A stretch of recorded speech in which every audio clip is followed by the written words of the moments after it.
Welcome to your community. This is your hometown. This is Walton Entertainment.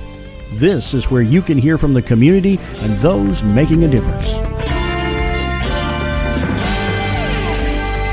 We explore topics, local festivals, arts and entertainment, and local news. For this program and much more, visit us online at yourlocalstream.com. That's yourlocalstream.com.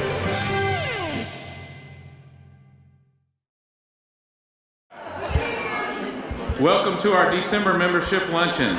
If it's your first time here, I'm Ned Butler, your 2021 chairman of the board. Woohoo, thank you. At this time, I'll ask Pastor Tommy Fountain to come up for a welcome, followed by the invocation and the pledge. Thank you, Ned. Merry Christmas to all of you guys. And the Bible says, for unto us a child is born, unto us a son is given. Let's pray together. Father, we want to thank you for this opportunity to be able to pray to you, and thank you for your goodness. And Lord, thank you for getting us through 2021. Lord, we anxiously and really encouragingly, Lord, look forward to 2022, what you're going to do. Thank you for the Chamber of Commerce. Continue to bless them. I want to thank you for the food that you provided for us today. We love you, we praise you, and Lord, we thank you for this season, realizing that you're the reason for the season. In Jesus' name I pray, amen. Would you stand and let's pledge together? I pledge allegiance to the flag of the United States of America and to the republic for which it stands, one nation, under God, indivisible, with liberty and justice for all. Thank you. Thank you, Tommy, and thank you for allowing us to use this beautiful venue for our lunch meetings. We have a special treat for everyone today. Ms. Reagan Daly is in Youth Leadership Walton and part of the Monroe High School Chorus, and she's going to start our meeting today. Reagan?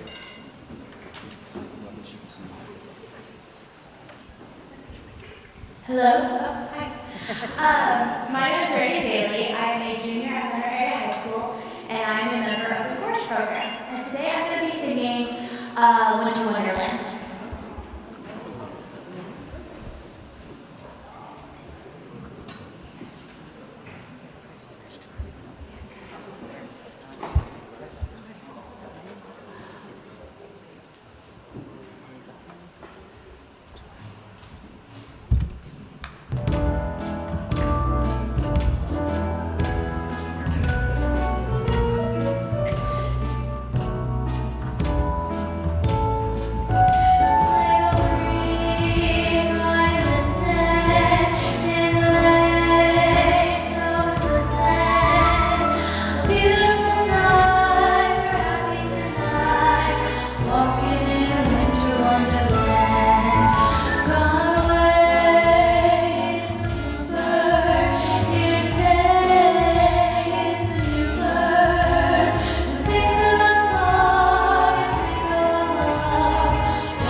It was very beautiful, thank you. All right, today our luncheon is sponsored by the Development Authority of Walton County. I will ask their director, Shane Short, to come up for some comments and introduce our program. Shane?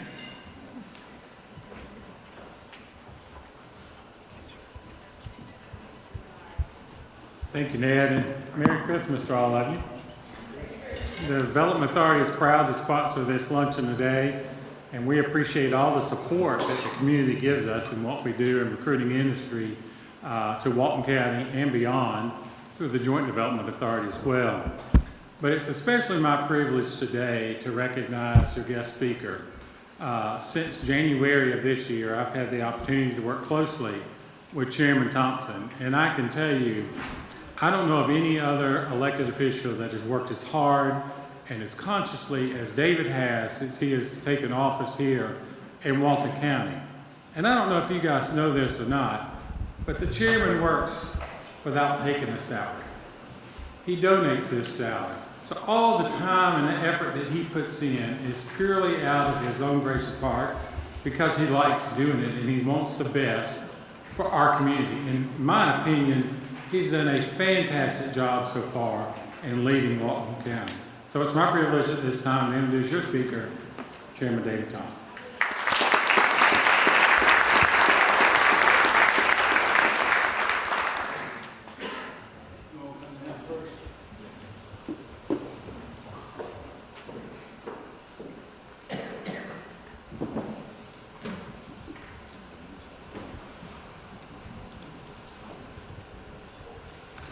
Thank you, Shane, for that gracious introduction. When I first decided to run for this position, I had gone to countless commission meetings and had reviewed 4 years of our audits. And there were certain items in the audits that stood out to me as irregular, and I couldn't get straight answers on them. I've been a resident of Walton County my whole life. I was born and raised here. I graduated class of 1973, Monroe High School, right across the street here. Went to Cochran, Middle Georgia College, and then the university. And I'm ashamed to say I'm a college dropout. I like 20 hours finishing my college education. But I came into this job with no transition. I actually had to get Hank, to get Locksmith, to get in my office. There was a brand new computer sitting there, which was suspicious. So I had to order through Open Records 90 days of emails to just catch up on what was going on in Walton County. I am going to review some things. A lot of it's in our report, and it's the strongest report Walton County's ever had. By this audit that's coming up, we were able to get our bond rating increased, not only S&P, but Moody & Ford's, which is tougher than S&P, which helps in interest rates when we have to borrow money. But Shane hit donating the salary. In January, it's $44,551. I mean, into November. $2,300 additional to United Way. Rest of it to the IRS, Social Security, state of Georgia, and my medical costs. And I'll continue to do that these 4 years I'm here. God's blessed me. I've been a fairly decent businessman over the years. And hopefully, no matter who gets to be president, I have enough to live off of the rest of our lives. So, taking that statement, I would like to give kudos to our governor right now. All of you business people realize the state of Georgia is one of the fastest growing economic states because he didn't shut businesses down. That is monumental. I don't care who runs or whatever, that in itself has allowed all you business people to thrive.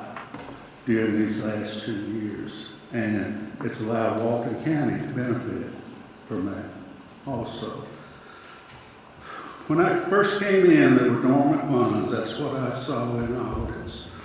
To date, I've identified $5,247,000 that were in accounts 14 to 16 years old, sitting there.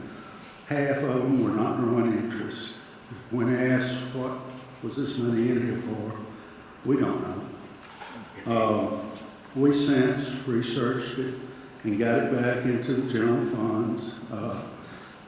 1.6 million went to the Board of Commissioners.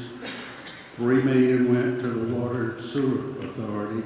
An additional 5 million was interest and stuff that we put in the Board of Commissioners on the 3 million account. There was old splash monies from 2005, I think. $19,000 sitting in the account. Why hadn't this been dispersed? We don't know where it goes, so we dispersed it. It belonged to Good Hope in Jersey, so we zeroed that account out. As stated in the annual report, I was shocked that our departments have never been audited. The state requires an annual audit, which is a general audit, which basically says, yes, you accounted for the money that come in and the money that went out. Doesn't state whether you did it properly or not, or efficiently. So we have started and we've gone through 9 departments so far, and we will go through them all in audits. It cuts down on redundancy. It helps me to more efficiently budget. So that is ongoing. We've done upgrades to our building codes. We've all seen the growth that's going on. There's good growth, and there's some that's considered not so good. We've done away with vinyl siding in subdivisions. We're requiring overhang. We're requiring some sort of, I call it street appeal of the projects. We raised the square footage from 1,600 to 2,000 in these subdivisions. If you have a lot out in the county and you're an elderly couple and want a 1,600 square foot house, that's still allowed. We're talking about tract builders and tract developers.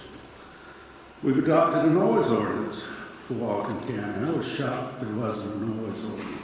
The boom boxes and loud music, and we put time frames on those. I've started a renovation of what's called Courthouse Annex 1, which is the brick building across from the National Bank, between the National Bank and the courthouse. It was sitting vacant. It happens to house the main terminal of the fiber optics for the county. It would cost millions to move that because the fiber feeds all our county buildings. So we're remodeling it, and we're going to move the public defenders in there and take the old jail that they're in and hopefully make a Walton County Museum to coordinate with the Monroe Museum. That's a very beautiful building. If none of you've been in it, it's a good place for a public defender to be, so their clients come in there and they have to meet in a cell with their, but we're going to upgrade that. And I stopped. This is beautiful.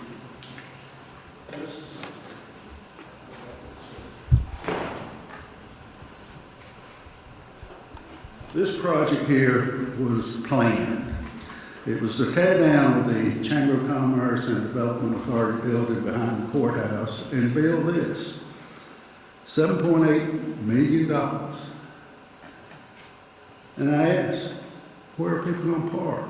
Look at the office space there. There's no parking for it. But we're going to build it. Why are we tearing down the Development Authority building? Oh, the plumbing's bad. We tear it down. Well, I'm a builder. You can replace plumbing even under a slab. Well, now we're spending $500,000 on the existing building. Brand new plumbing, everything is going to be great. And Shane's going to have a great Development Authority office for $500,000. We poured the floor out at the Crystal Park. Those of you who've ever been out to Crystal, we have a huge, nice facility, and it had dirt floors. It's covered. I think it was for horses at one time, but the MC would meet there, and the dust and the nastiness. We took care of that. It's a great place. You business leaders need a place to have a function, and a lot of people. Crystal Park is there. We finished the splash park in between. I didn't start this. I ended up inheriting the finishing of it. It was a nightmare. Whoever made it a rule that you have to hire the lowest bidder, whether they're qualified or not, ought to be shot. So I changed that in Walton County. We're going to qualify them first and then go with a low bidder. Just because they're low bid, they're key on change orders. Well, I inherited this. We got it finished and ended up in mediation in Atlanta. The company was wanting $283,500 more dollars. We owed them $112,000. So we're both sitting on our heels and go to mediation. They're standing at their number, and we stood at ours. And I agreed to go up to 140 to keep them going to court. They said, we'll see you in court. I said, you got 24 hours. Hank Shirley was in my office when the phone rang, and it was 1 hour before the 24 hours was up. And the gentleman said, I'll meet you halfway in between. I said, I didn't want to go with the 140. I'll see you in court. Wait a minute, I'll take you up on what you are. So, was successful there. We put under contract the old VFW building across from Peters Foster's toward the old courthouse. We're going to create a clinic for county employees and their families in the efforts to save the county more money on this self-insured medical plan that we have. We're going to approach $10 million this year paying for county employees' health. If we can get them to participate, which I think we can, in the clinic and pharmacy, we should be able to cut between $800,000 and $1.6 million off of that by us buying the pharmaceuticals and us providing the office visits and stuff. So, infrastructure. I've made a infrastructure bid for the Hard Labor Creek water treatment plant. The plant is going to run with the transition lines $146 million. Now, Oconee shares in that cost 28%. They haven't committed to that yet. They're supporting my request for the infrastructure funds, and our actual request is $115,500,000, and I've been told we're at the top of the list. I don't know how much I'll get, but we're in a position to borrow the rest and get this long-awaited facility up and going, because our water that we have in the county system is all purchased from Newton County. And we've maxed out on that allotment 3 times this past year, which means we have to scramble and go to Gwinnett. And we're sitting there with a huge reservoir with the capability to carry Walton County for the next 200-300 years. And it needs to be built, and we need our own water supply. The public safety complex has been on the books. If you're a resident of Walton County, 14 years they've been talking about a new jail. Our facility is 376 beds. Today the count was 521. They're laying on cots. They are overcrowded. It is a very dangerous situation, and the politicians before me procrastinate. 8 years ago, the firm bids was $42 million. Today it's going to cost me $129. The payment 8 years ago on the $42 million was going to be $4,900,000 a year. I borrowed $98 million, and my payment is only $5,700,000 because I've tied down the rate at 1.81% fixed for 30 years for the Walton County citizens. That in itself will get this done, and we can afford that. So July, I got across-the-board pay raises for our county employees, 3.75%, and went ahead with a study to see if that brought us in line, and it did not. So we did another pay raise, and the board went along with it, and our morale of our county employees is at an all-time high. They feel like we're looking after them, and they have been looking after us.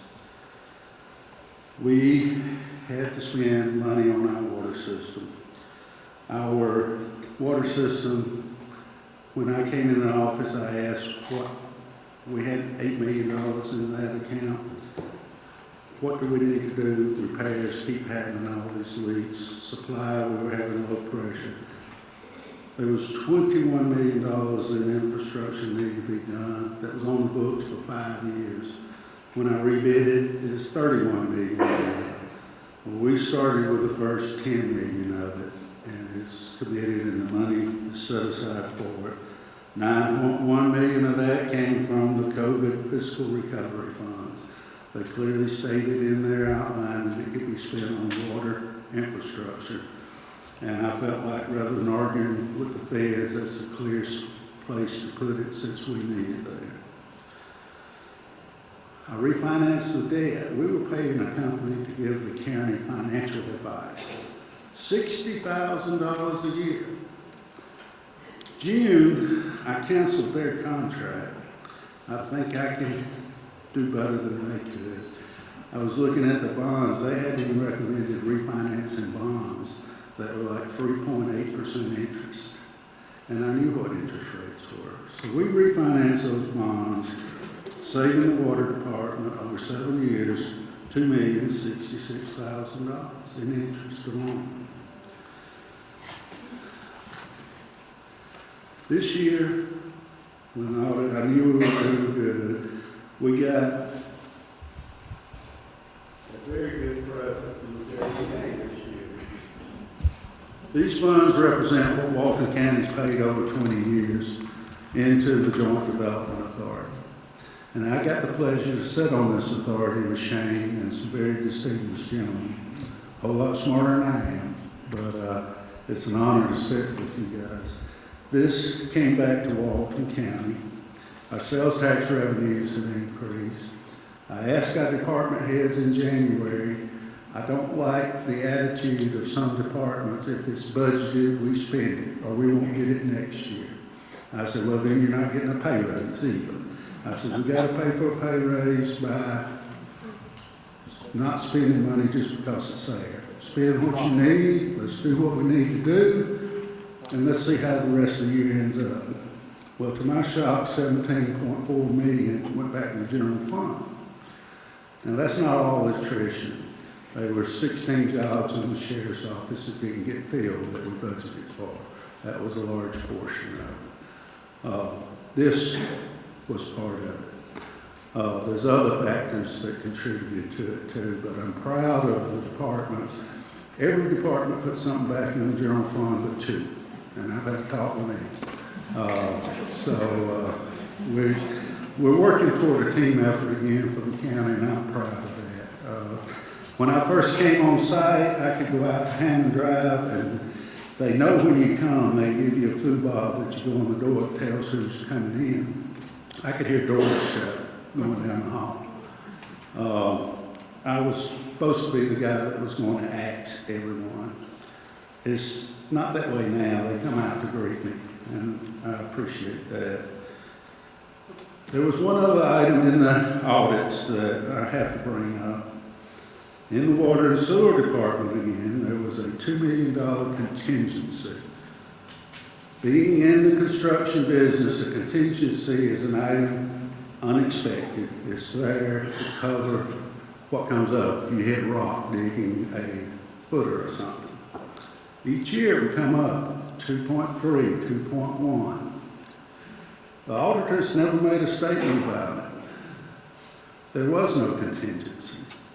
What it turned out to be, we were looking for $6 million that should have been somewhere.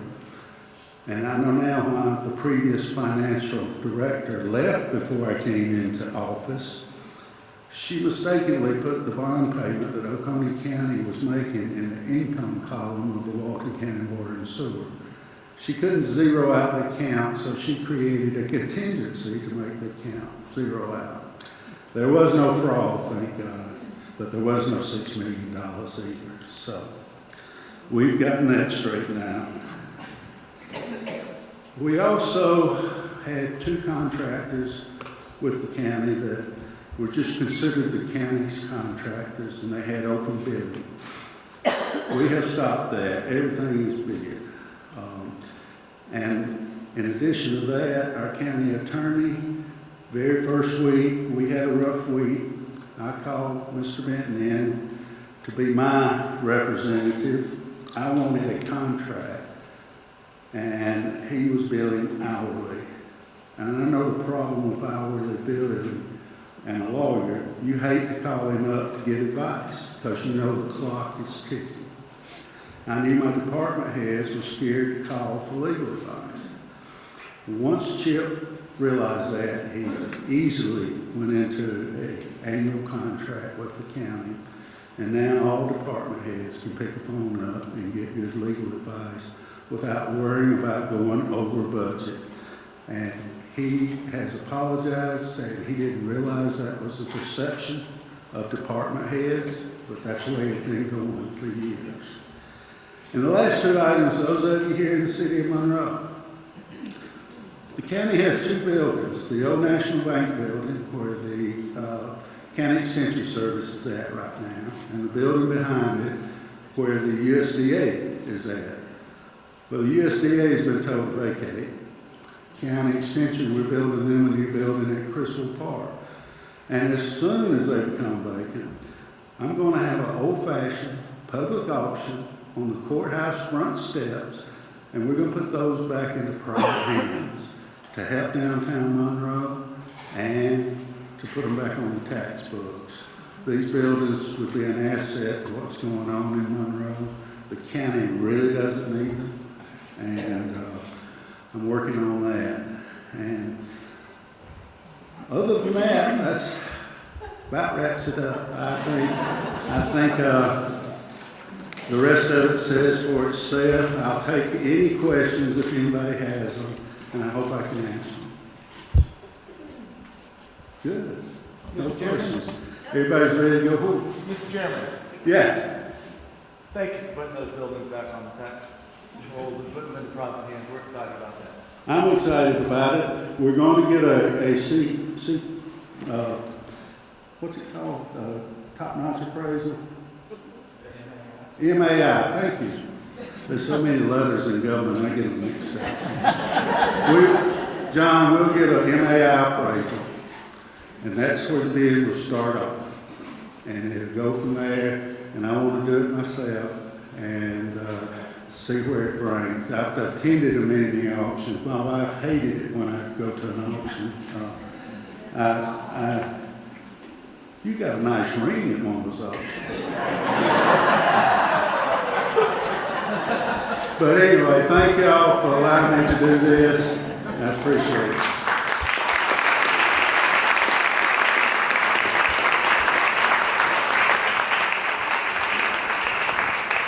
Thank you, David, for that update on Walton County, and thank you for all you've done for our county. All right, now I'd like to present the December Member of the Month. Our December Member of the Month has been in Walton County for only a few years, yet they've donated time and resources to our community. With the Walton Chamber, they have someone in Leadership Walton and another who has already graduated Leadership Walton. They sponsored a luncheon, barbecue and bags, and other events. In the community, one of their representatives sits on the Walton County Boys and Girls Club board and is the raffle sponsor for the skeet shoot tournament. They provide donations throughout the year, not only to the Boys and Girls Club, but also to the DDA, Team Up Mentoring, George Walton Academy, Monroe Baseball, the YMCA, and others. Thank you for your commitment to our community. On their website, it states that their company was founded on the philosophy of providing exceptional customer service, diverse product offering, and competitive interest rates. This month, we are happy to recognize Avondale Mortgage as our December Member of the Month. And I know I saw a couple of representatives of Avondale come up.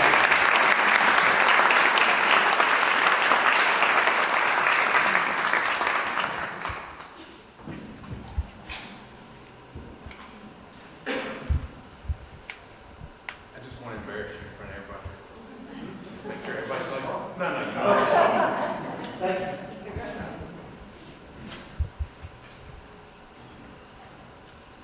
All right, now I'll turn the program over to Terry so y'all don't have to listen to me anymore. She has a few announcements and some closing comments.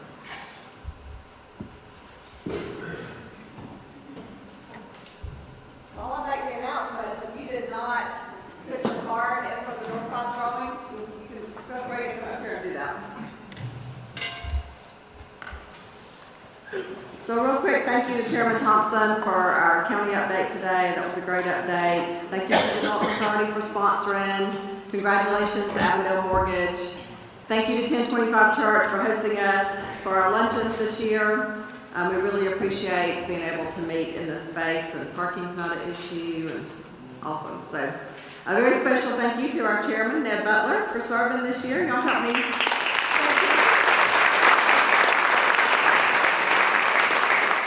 We really appreciate your time and commitment, Ned. Thank you. A big thank you to my staff, Connie and Carrie. Connie is probably still out there. She's out there. Carrie, thank y'all so much for all y'all do to pull off all of our events and make them a success. We've had a great year.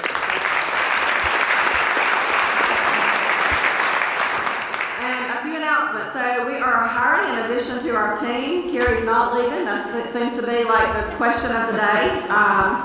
So we're hiring an additional person for our team. They will handle membership and communication. So if you know someone who might be interested, please send me an email, terry@waltonchamber.org. And we're hoping to, I'm starting interviews tomorrow, so hoping to have someone hired to start at the beginning of 2022. So while we all know that gifts are a huge part of Christmas and Christmas tradition, I'd like to end our program today with reading a piece of The Grinch, if y'all were good with that. So at the end, the Grinch has stolen all of Christmas, and so the next morning, he says, they're finding out now that no Christmas is coming. They're just waking up. I know just what they'll do. Their mouths will hang open a minute or two. Then the Who's down in Whoville will all cry boo-hoo. That's the noise, grinned the Grinch, that I simply must hear. So he paused, and the Grinch put his hand to his ear. He did hear a sound rising over the snow. It started in low, then it started to grow. But the sound wasn't sad, while the sound sounded merry. It couldn't be so, but it was very, very merry. He stared down at Whoville. The Grinch popped his eyes. Then he shook. What he saw was a shocking surprise. Every Who down in Whoville, the tall and the small, was singing, without any presents at all. He hadn't stopped Christmas from coming. It came. Somehow or other, it came just the same. And the Grinch, with his Grinch feet ice cold in the snow, stood puzzling and puzzling. How could it be so? It came without ribbons. It came without tags. It came without packages, boxes, or bags. And he puzzled 3 hours till his puzzle was sore. Then the Grinch thought of something he hadn't before. Maybe Christmas, he thought, doesn't come from a store. Maybe Christmas, perhaps, means a little bit more. We wish you all a very Merry Christmas.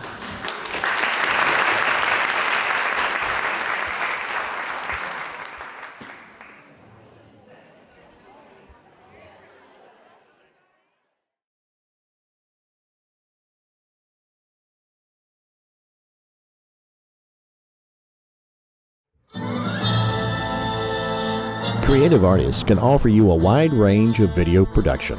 Call the experts and discuss your project today, whether it's your special event or your company. Creative Artist, 770-267-5300. 7368. Creative Artist produces this program you're watching. Call Creative Artist today, 770-267-7368. Creative Artist. They'll put you in the spotlight.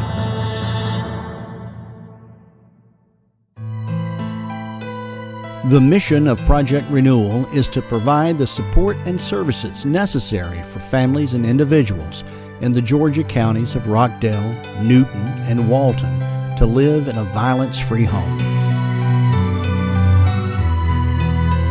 When I first met the person that I now know as my abuser, that was back in 2019, and at first he was a great guy. Really wonderful. We were in a relationship for a year, and he seemed very loving and attentive to both me and my child. And it got to the point where he wanted to look at buying a house together. So we did, and I even got to pick out the house. But the house had to be an hour away from where I lived, where all my friends lived. And it was in his town, his neighborhood, and the house was all in his name. So I had no legal rights to the house. Once we moved into that house, things didn't happen all at once, but that's when the first domino fell. And it was just little things like, being upset when there was a dust bunny on the floor, or, things just weren't done right.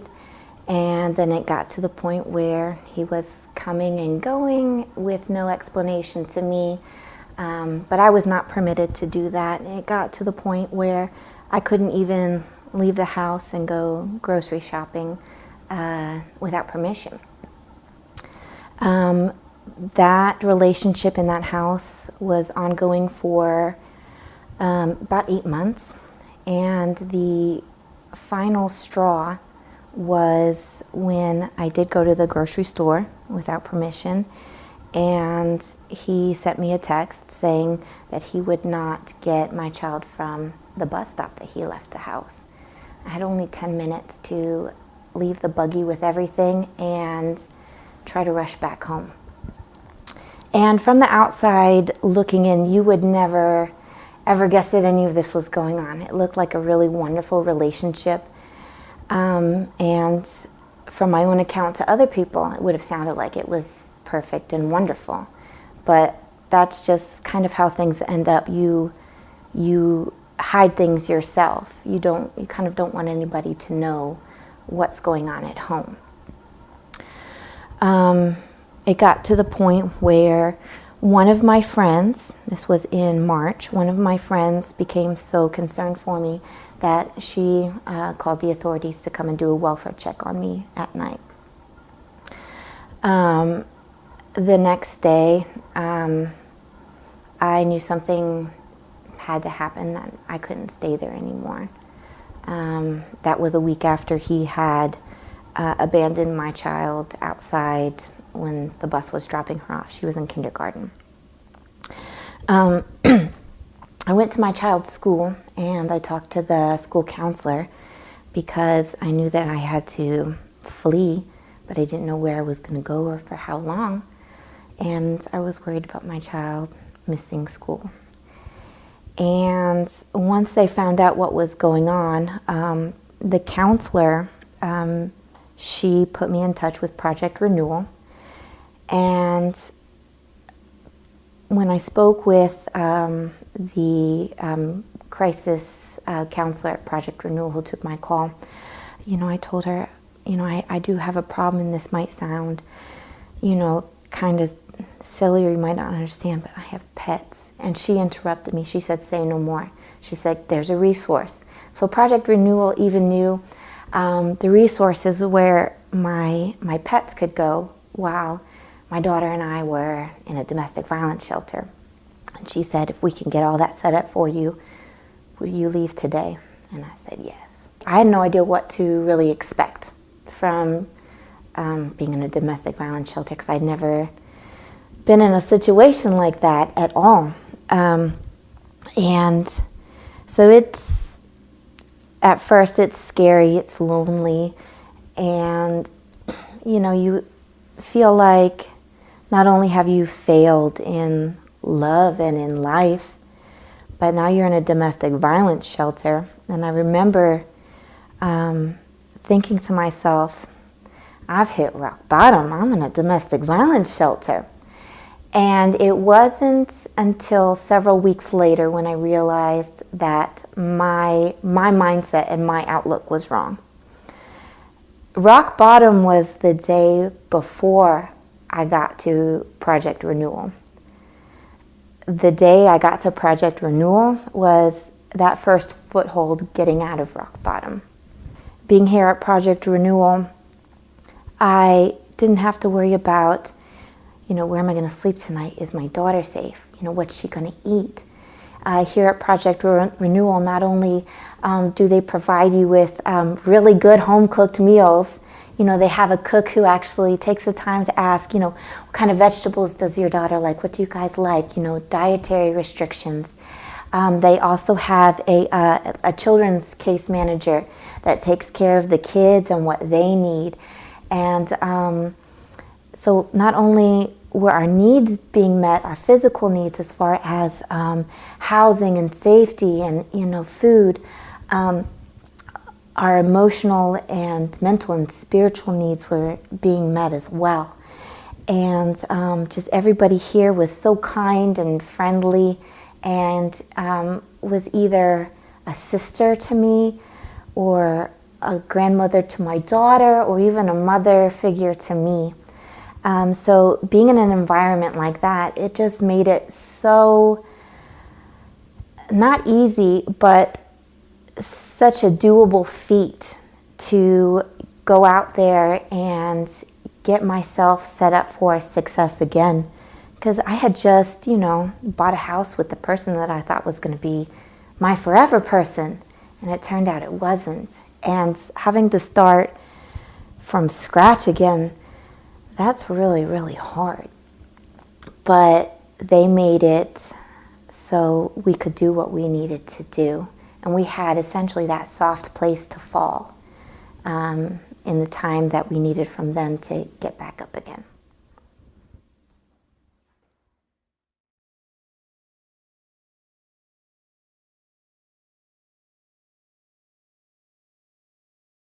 Hello, we are in Loganville. I'm here with Miss Megan. We're at Shepherd's staff at her new location, and on behalf of the chamber, I want to congratulate you on your new location here. I know some folks have been able to come in and visit and deliver food and stuff like that, so we're going to let you tell us about that in a few minutes. I can't say enough. I know just hearing the story earlier about how it all kind of came to play, so if you're able to share a little bit of that, sure, please do, because I got the goosebumps, so it was really, really neat. We have Skip here with the city of Loganville. I think he has a couple of things. I do. I got to tell you, this is a real gem for our city. Megan runs the biggest food bank that we've got available in our area, and she does a great job, and she does a lot more than just a food bank, because she also works with people to give them a hand up instead of a hand out. And we appreciate what they do, and I know it's not easy, and I know it's a lot of volunteers involved, so it's we really appreciate having them in Loganville.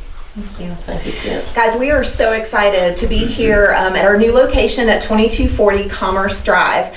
We have been here 2 years, which feels like a blink of an eye. We were located about a mile from here for 15 years and knew that we were outgrowing the space.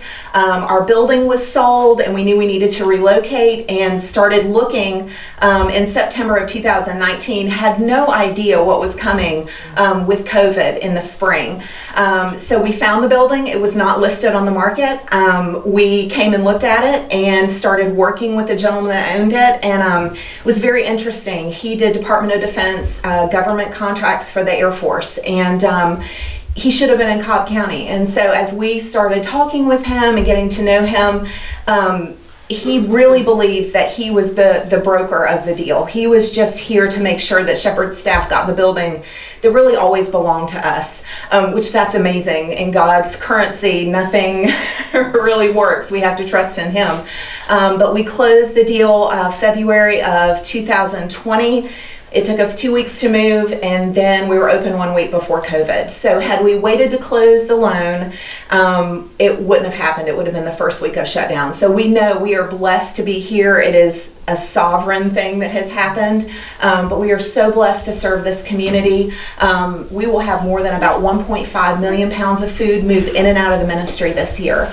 We have already served more than 1,000 more families than we did during 2020 to date. So that's kind of surprising as well.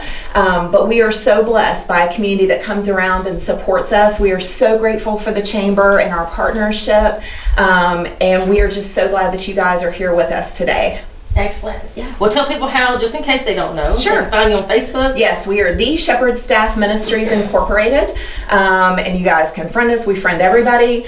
We would love to get more information. If you want to do a food drive, if you want to come and volunteer, there's lots of ways to get involved, and we are just so glad to be in this community for 21 years. And give everybody your location. We are at 2240 Commerce Drive. We are across the street from Maxi Price on 78.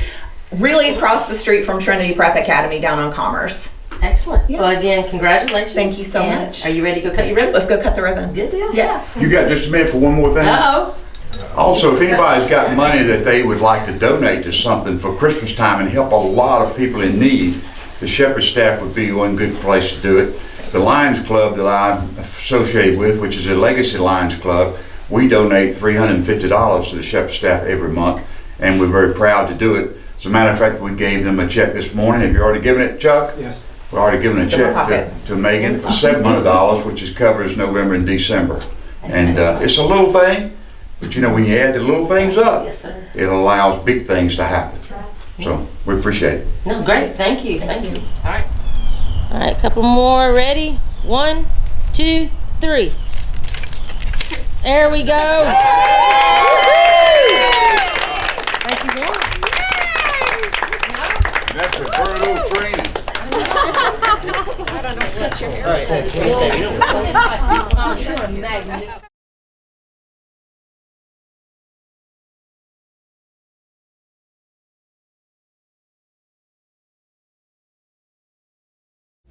Hi, this is Miss Laura ready to read to you again today. And this is called The Midnight Unicorn. And the author and illustrator is Neil Reed. That means he wrote the story and he drew the pictures. Come read with me. The Midnight Unicorn. Millie heard the jangling of Casper's leash and put down the clay unicorn she was shaping. Anywhere special you want to go today? Asked Dad. The park! Millie cried, her eyes shining with excitement.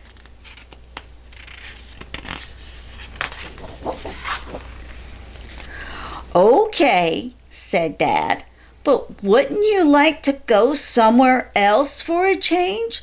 Aren't you tired of visiting that same stone statue? Millie shook her head. She couldn't explain it, but the park, and especially that one statue, were the most important things in the world to her.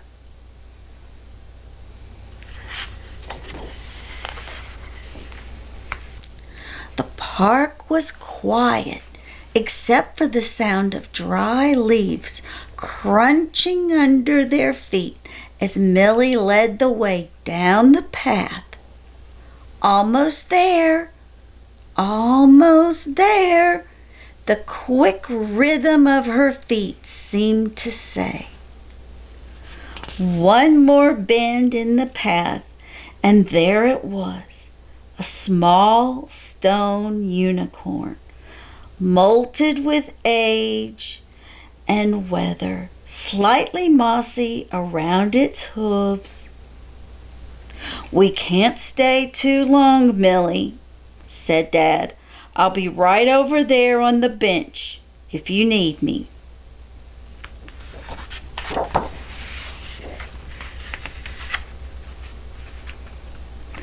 Millie ran her fingers over the unicorn's closed eyes and gentle mouth. It had the kindest, wisest smile, and she always felt happy when she was nearby. It's only been a week since I was here, but I've missed you so much, she whispered, stretching on tiptoe to be closer to the unicorn's ear.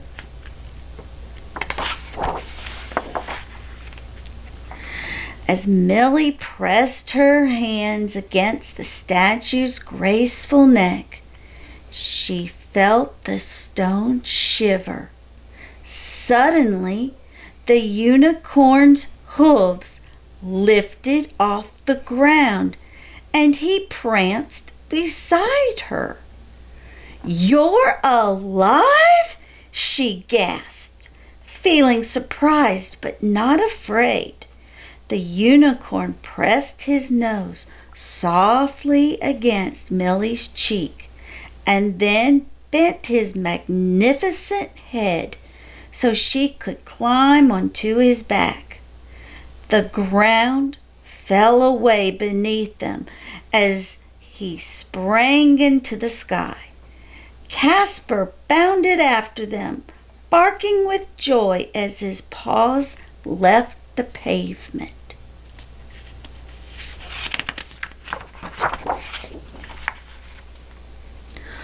Up and up they flew, high over the park and Millie's neighborhood. She kept her eyes shut tight against the rush of wind, and when she opened them, she was amazed to see a bright full moon, a sky suddenly full of stars, and lights twinkling in all the houses below. The town clock struck midnight.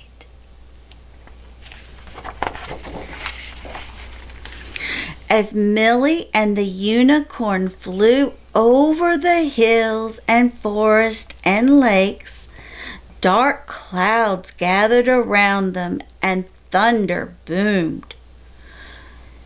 "Storm up ahead! We'll have to fly fast to beat it," Millie called out. The unicorn put his head down and charged through the angry clouds. Rain rushed into Millie's face. She could hear Casper whimpering as he galloped close behind them, trying to keep up. "Don't be afraid, Casper," she cried. "We've almost made it."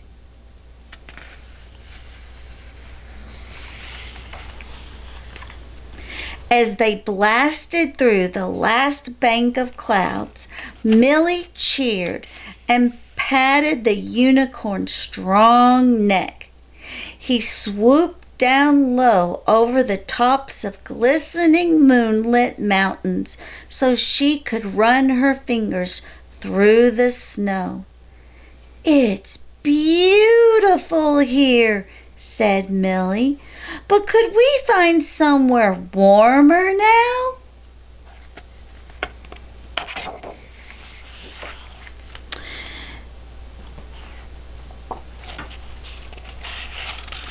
The unicorn whinnied softly, and in no time at all they were gliding through the warm desert night. Millie waved at the sleepy camels far below on the shimmering red sand dunes. "I've never seen the ocean," Millie told the unicorn. "Could we go there too?"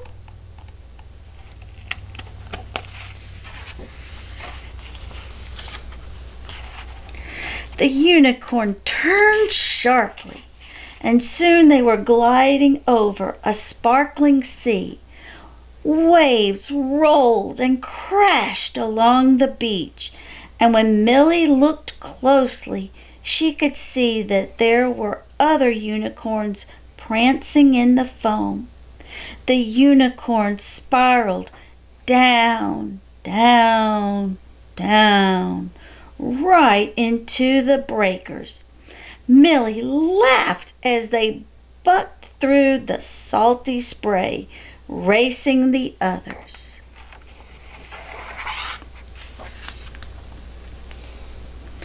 Casper was panting and falling behind. So Millie gently pulled on the unicorn's mane.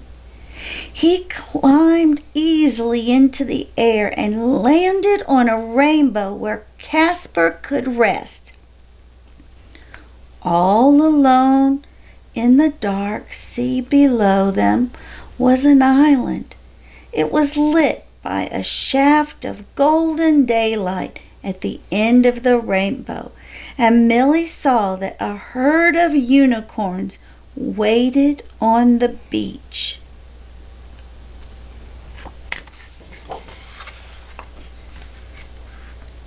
One by one, the unicorns welcomed Millie, nuzzling her neck with their velvety noses. When she had said hello to all of them, her unicorn led her to rocky paths she could explore and crystal clear streams she could drink from. Butterflies and the scent of flowers filled the air.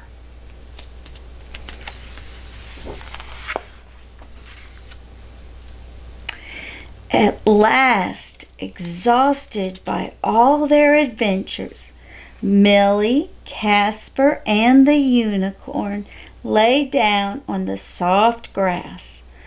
Butterfly wings fanned them into a deep, calm sleep.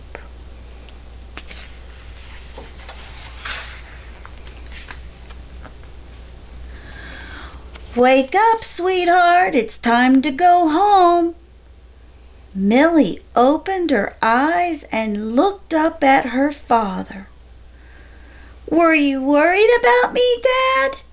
I was gone all night. The unicorn took me to see the mountains and the desert and the ocean, and Dad gave her a hug. You have a wonderful imagination, Millie, but it was real, she started to say, and then stopped herself. She and Casper and the unicorn knew the truth, and that was all that mattered.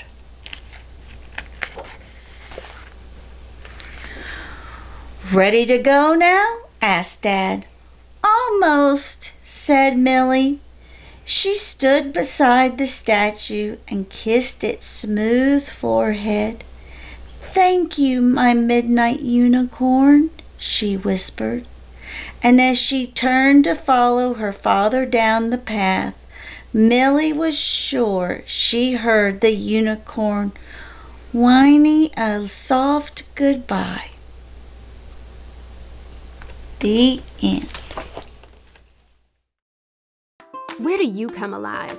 A stadium, lecture hall, a music hall, church potluck? This year, you have a new spot, walkgeorgia.org, a free website that provides you with all the resources needed to get your heart rate up and body out in your community. Sign up and receive individual or group fitness tracking, fitness demos by certified trainers, recipes, and a guide to resources in your Georgia County, all in one easy-to-use site.